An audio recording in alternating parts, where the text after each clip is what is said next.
This is Who Said Avery, and we're going to work on something a little bit different than what we normally do this evening. What we have in front of us is a Radio Shack DUOFONE TAD-450 dual tape answering system with a voice synthesizer that's really advanced, especially considering this thing was, I believe, from the late 80s, probably like maybe 88, 89 or somewhere along them lines. I'd have to see if the receipt is still in the box. I bought this thing off of eBay a couple years ago, mainly because I've always wanted one of these models because of the voice synthesizer and how advanced it is.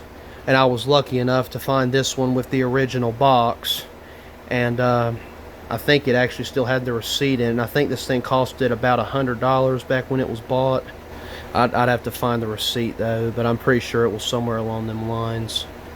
But anyway, we're going to repair the battery clip because whenever I bought this thing, someone had left a Duraswell alkaline battery in it, and it corroded and destroyed this battery clip as I was removing it. And so I'm going to replace it with one that's not ruined, because having battery backup on this thing is essential because it holds in the clock and all that. Not that it's hard to set, but it's just kind of annoying when you have to go back and set the time every time you have a power surge or whatever.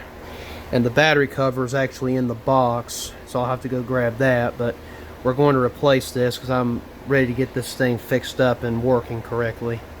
Before we begin the repair process, I would at least would like for you folks to hear what the voice synthesizer sounds like, and you'll see the battery low lamp illuminate because obviously there's no battery in it. But when you plug it in, it does a display check, and then it says set time, date, and remote code. You can see there's our low battery light. Let's see. It's been so long since I've had this thing turned on, I can't really remember how you do it. Beginning of tape. I think you press and hold stop. 12 a.m. Sunday, January 1. No calls, no messages. I love that. That's so cool.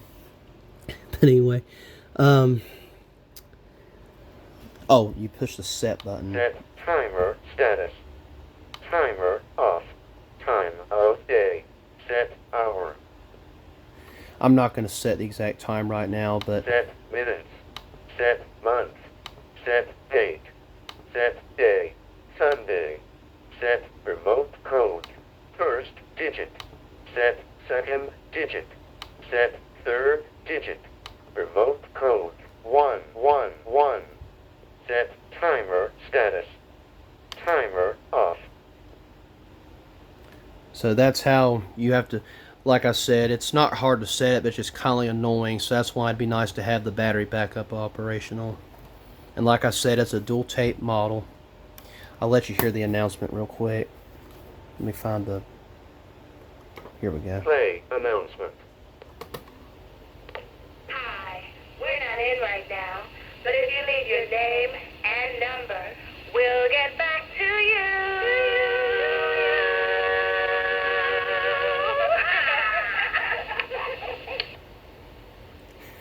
So that was one that I recorded on there. That's not the main one, mind you. This one's actually the one that I normally would use. I'll let you hear it. It rewinds it. It's a... Play announcement. Here we go. The tone. Leave your message at the tone. And I will go when I'm home.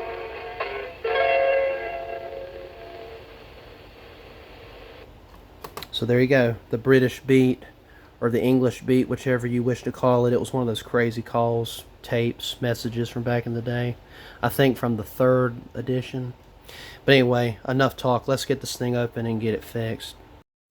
Now, getting this thing apart's sometimes not really that big of a deal. There's one little screw in the middle you remove, and then it's held on by a series of little plastic clips that you just have to sweet talk and very slowly work free, and eventually it'll just separate like a clamshell. So, looking in here, Here's the battery clip. Now sadly, the wires on my replacement are not nearly as long as this, so I'm going to have to do a little something, and I'm going to have to just solder in to the existing wiring and do kind of like what I did when I repaired when I converted the chime box and upgraded it in my schoolhouse regulator that I did a videotape on previously.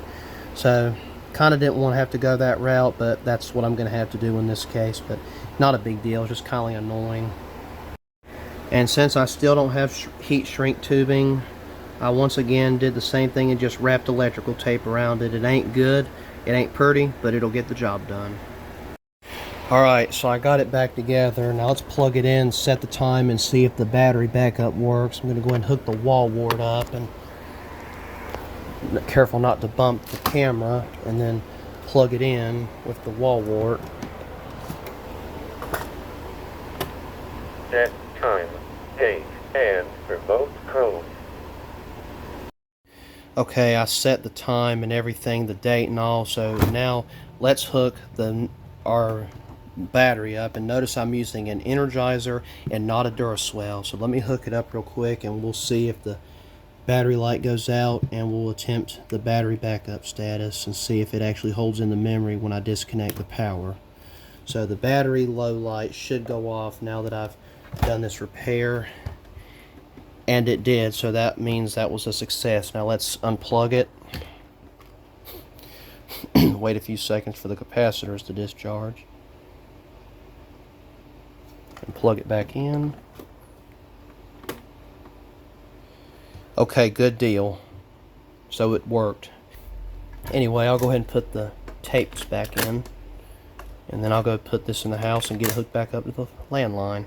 Alright, and there you go. The following day, and it's back where it needs to be. And it's been plugged in all night. The battery low lamp hasn't came back on, so everything's good to go. We can call this a success. Play announcement. The tone. Leave your message at the tone. And I will call when I'm home.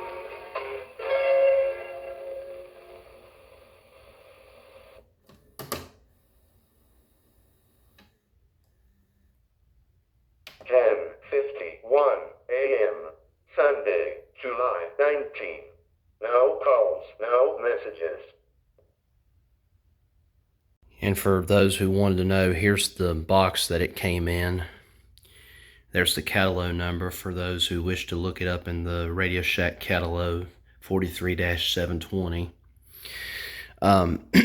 This thing, I believe, is actually from the early 90s and not the late 80s. And the reason I say that is because here's the receipt I was talking about. And when the man who originally bought this thing paid for it, he paid $99.95, and it was purchased on January 3rd, 1993. And apparently the guy, it was located in Colorado, store number 01-3487. Yeah. So I'll show the back of the box and the sides.